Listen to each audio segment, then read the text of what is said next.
عبادت کی ایک روح بتائی حضور نے، لب لباب کہیے اس کا، وہ کیا ہے؟ دعا۔ الدعاء مخ العبادہ، الدعاء هو العبادہ۔ حضور کی یہ دو احادیث بہت سادہ، بہت مختصر۔ دعا ہی عبادت کا جوہر ہے۔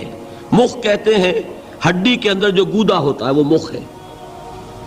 گودا جو ہے عبادت کا وہ کیا ہے؟ دعا۔ توحید فی الدعا کیا ہے؟ صرف اللہ کو پکارا جائے گا۔ اور شرک فی الدعا، جس کو بھی پکاریں گے آپ مدد کے لیے اس کو آپ نے معبود بنایا ہے، کسے باشد۔ یہ مسئلہ سمجھ لیجئے، لا تدعو مع اللہ احدا، اللہ کے ساتھ کسی کو مت پکارو۔ حضور نے فرمایا کہ جوتی کا تسمہ بھی مانگنا ہو تو اللہ سے مانگو۔ اللہ نے تو دروازہ کھولا ہوا ہے، جو چاہو مانگو، کسی اور سے مت مانگو۔ دیکھیے ایک علمی مسئلے اور ہوتے ہیں، یہ جو روحانیات کا معاملہ ہے، عالم ارواح میں کیا صورت ہے، ارواح صرف کہیں اللہ کے پاس کسی کولڈ سٹوریج میں ہے یا اس کا اس دنیا سے بھی کوئی تعلق ہے، یہ علمی مسائل ہیں۔ فرض کیجئے اس وقت کوئی ارواح یہاں موجود ہو، فرض کیجئے، میں اس کا انکار نہیں کروں گا، ہو سکتا ہے کہ ہو سکتا ہے کوئی روحانیت والا شخص بتا بھی دے کہ ہاں فلاں کی روح موجود ہے، ہوگی بھائی، اسے نظر آتی ہوگی، ٹھیک ہے۔ یہ بھی ہو سکتا ہے کہ کوئی شیطان جن ہو اور وہ دھوکہ دے رہا ہو کہ میں فلاں کی روح ہوں، ہو سکتا ہے کہ نہیں؟ لیکن یہ بھی ہو سکتا ہے، وہ بھی ہو سکتا ہے، مجھے اس سے بحث نہیں۔ مجھے جس سے بحث ہے وہ یہ ہے کہ مجھے پکارنے کی اجازت نہیں ہے۔ ہوا کرے کسی کی روح موجود ہوا کرے، مجھے میرے رب کی اجازت نہیں ہے کہ میں اسے پکاروں۔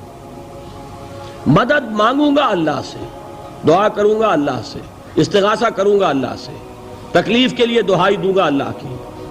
اب اللہ جس سے چاہے کروا دے، کسی روح کو بھیج دے، کسی فرشتے کو بھیج دے، مجھے کیا ہے؟ مجھے آم کھانے ہیں، پیڑ نہیں گننے۔ فلاں روح نے آگے کام کر دیا، کرے بھائی، میرا کام بننا چاہیے۔ اور فرشتہ آ گیا، اس نے کام بنا دیا، کرے، مجھے کیا غرض ہے اس سے، میرا کام بننا چاہیے۔ میرا مسئلہ یہ ہے کہ مجھے پکارنا ہے صرف اللہ۔ اللہ کو اس کی بھی قدرت ہے کسی کو نہ بھیجے، نہ کسی روح کو بھیجے، نہ ملائکہ کو بھیجے، بغیر کسی کے جو چاہے کر دے۔ اللہ کا مرضی ہے، وہ چاہے کسی روح کو بھیج دے، کسی فرشتے کو بھیج دے، مجھے اس سے غرض ہی کوئی نہیں۔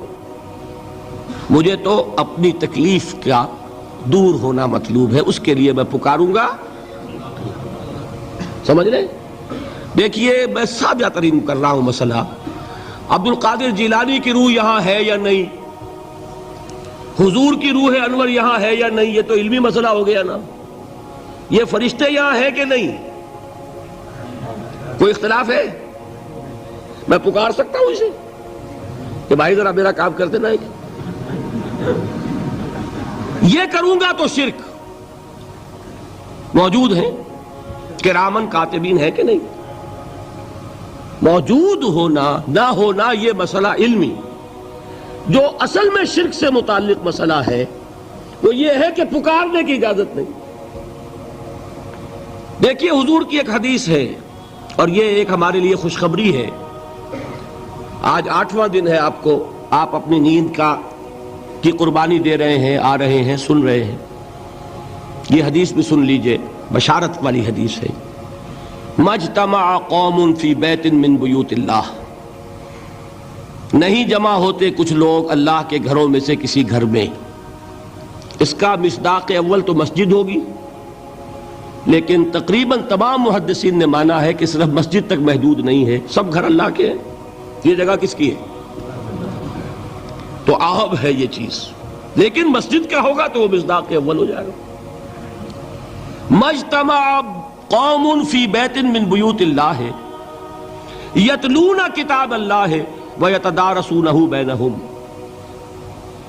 کام کیا کر رہے ہوں کہ اللہ کی کتاب پڑھ رہے ہوں، وہ سمجھ رہے ہوں، سمجھا رہے ہوں، تو کیا ہوتا ہے؟ الا نزلت علیہم السکینہ، ان پر اللہ کی طرف سے سکینت کا نزول ہوتا ہے۔ وغشیتہم الرحمہ، رحمت خداوندی انہیں ڈھانپ لیتی ہے۔